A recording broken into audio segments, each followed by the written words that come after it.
पीढ़ियों से हम इस रेगिस्तान में रह रहे हैं और परिवार का गुजारा करने के लिए कोई संसाधन नहीं थे, कोई रोजगार का स्रोत नहीं था। तो हमारे परिवार का और हमारा पेट पालने के लिए हमारे को बाहर जाना पड़ता और खेती की जो क्वालिटी और किस्म भी ऐसी नहीं थी कि वो हमारे को भरपूर उपज दे सके। खेती तो मेरे पापा जी परंपरागत करते थे, मैं वही खेती करता था, परंतु उससे गुजर बसर नहीं हो रहा था, खर्चा नहीं निकलता था। ये सोच रहा था कि अब गुजर बसर कैसे होगा।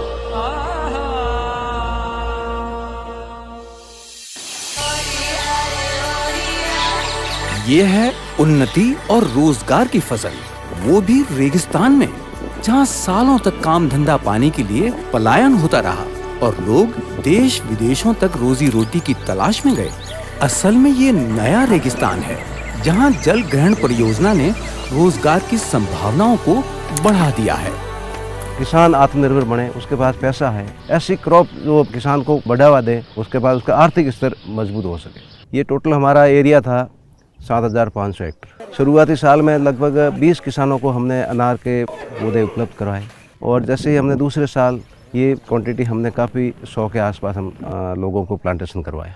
हमारी ज़मीन सैंडी सोयल है, बालू रेत की वजह से हमारा जो पानी है क्षारीय है और अनार ऐसा पौधा है वो विषम परिस्थिति में भी तैयार हो जाता है। अनार की इस बागवानी को मरुभूमि ने भी स्वीकारा है, अपने आंचल में संजोया है और रेगिस्तान को हरियाली की चादर से ढक दिया है।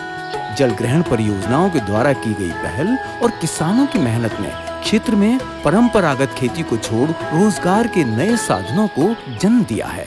अनार करने के बाद हम वो रायड़ा और एरंडी वो भूल गए। क्यों भूल गए? कि एक तो पानी खारा हो गया, पानी खारा होने के बाद वो पैदावार नहीं होती है। अनार की पैदावार ऐसी है कि इसमें पानी भी कम चाहिए, मेहनत कम है, इसलिए अनार का गुजारा लोग सब करने लगे। अच्छा, आज घर घर में गाड़ी है, मेरे घर में भी, मेरे पास पहले एक मोटरसाइकिल थी, अब 5-6 गाड़ी है। किसानों को उन्नत तकनीक से फलोद्यान व कृषि की जानकारी देने के लिए समय समय पर शैक्षणिक भ्रमण करवाए गए, आधुनिक संसाधनों एवं उपकरणों की जानकारी उपलब्ध करवाई गई, खेतों में जल संग्रहण टांकों का निर्माण करवाया गया।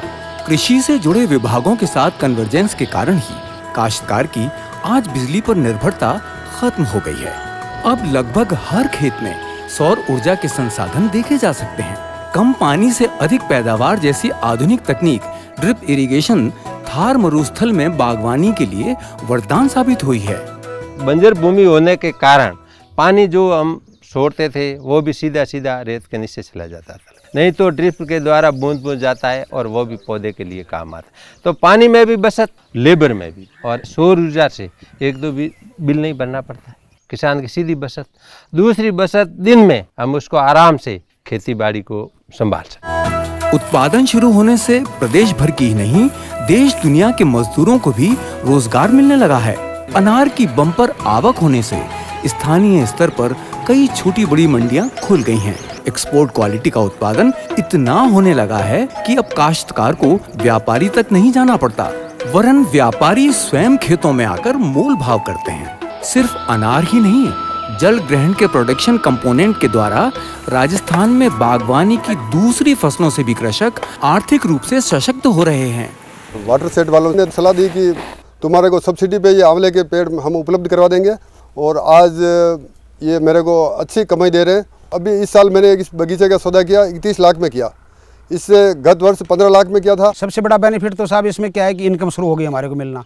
दूसरा, यहाँ खरगोश, तीतर, पक्षी, जंगली जानवर छोटे छोटे इस प्रकार से घूमते हमारे बीच में, बड़ा मजा आता देखने में, खरगोश को देखने में, जबकि खरगोश हमें देखने को नहीं मिलता था। ये उमड़ते घुमड़ते बरसते बादल प्रकृति की खुशी का इजहार है। पर्यावरण के इसी सामंजस्य के कारण आज औसतन वर्षा बढ़ गई है और लू के थपेड़ों में कमी हुई है।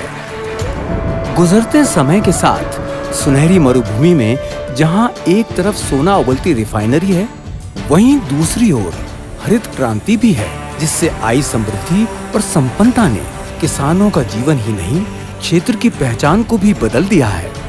चोरों की इस धरती से किसान को इतनी समृद्धि और सम्मान मिलेगा, हमारी पीढ़ियों ने कभी सोचा भी नहीं था। पहले हम मजदूरी के लिए बाहर जाते थे और आज हम बाहर से लोगों को मजदूरी के लिए बुलाते हैं। पहले खेती से परिवार चलाना मुश्किल था, आज 10 से 12 लाख का मुनाफा हो रहा है।